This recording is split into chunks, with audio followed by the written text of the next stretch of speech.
Guys, good morning.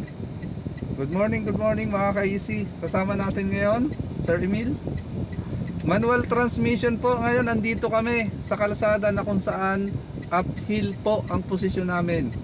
Ituturo ko po sa kanya paano ba yung biting point. Aarangkada po kami na hindi dapat kami aatras ni Sir. Sana, wag po kaming mamatayan ngayon, Sir. Ha? Okay, first time na Sir ngayon, gagawin to. Okay, papakita po namin. Gagawa, kayang-kaya ito ni Sir gawin ng maayos. Okay? Apakan mo Sir yung brake. Brake muna Sir. Baba mo yung handbrake natin Sir. Sagad mo Sir yung clutch. Sagad na po. Pasok mo ng first gear Sir. O yan. And i-steady mo yung paa mo Sir sa brake. Dahan-dahan mong iangat yung paa mo sa clutch.